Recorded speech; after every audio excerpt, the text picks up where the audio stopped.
Good morning guys, welcome my new blog. આજે જવાનું છે માલ ચરાવવા માટે, ઘડી ઘડીને જવાનું છે એટલે આપણે બહાર બેહવા જઈએ. ચલો આપણે ગાઈઝ આવી ગયા છીએ બહારની તરફ. હવે બધા બેઠા છે એટલે આપણે હાર્દિકભાઈની દુકાન પર જઈએ. ચલો ચલતે ચલો.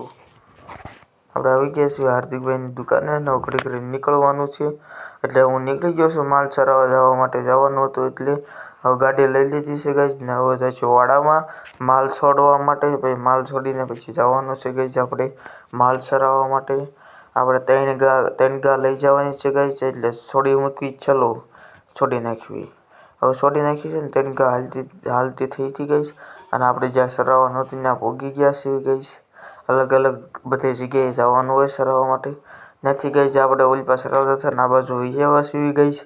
તમે જોઈ શકો છો આ બાજુ સરે છે અને આપણે આ બાજુ બેસી ગયા છીએ ને આ ગૌ સરે છે એટલે આ ગૌ સરવા દેવાની છે ને જે આપણે આગળની તરફ જવાનું છે. હળવળ આગળ જઈ શકે.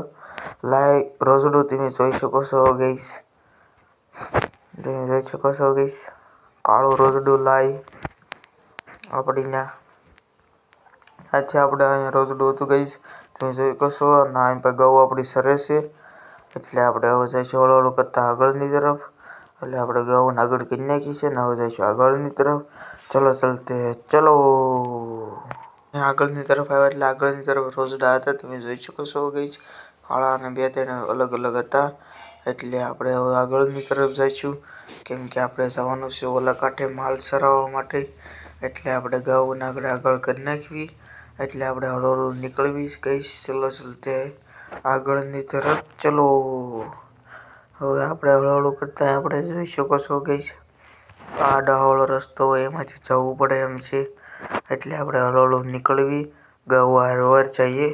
ચલો ચલતે ગાઈઝ. અહીં પર આવી ગયું છે તળાવ અને આ તળાવ વટી ગયા છીએ ગાઈઝ આપણે અને જઈશું આગળની તરફ. ચલો ત્યાંથી આપણે રોડ કાંઠે આવી ગયા છીએ. અહીં પર માલ સરસ છે તમે જોઈ શકો છો ગાઈઝ અને આપણે અહીંયા ફોટી મૂકી હતી ને આપણે બેસી ગયા હતા એટલે ચલો આનાથી આપણે ગાડી લેવા આવી ગયા છીએ ગાઈઝ. આનાથી ગાઈઝ આપણે ગાડી લેવા જઈશું. આમ આગળની તરફ જ ગાડી પડી.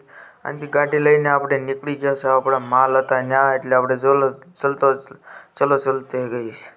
ત્યાંથી માલ લઈને આપણે નીકળી ગયા હતા ઘર બાજુ જવા માટે ગાઈઝ. આપણે દવાનો ટાઈમ થઈ ગયો હતો એટલે આપણે લઈને જવું પડ્યું હતું એટલે આપણે આવી ગયા છીએ વાડાની અંદર કેમ કે ગૌ બહુ બાંધી અને દોઈ બોઈને મળવી. દોઈ બોઈને હવે લાઇટ વહી ગઈ હતી ગામમાં એટલે હવે આપણે નીકળી ગયા હતા ઘર બાજુ. અને આવા બ્લોગ જોતા રહેજો ને. હવે ગાઈઝ મળશું બીજા બ્લોગમાં. હવે નેક્સ્ટ બ્લોગમાં હવે આપણે મળીશું. બાય આવજો.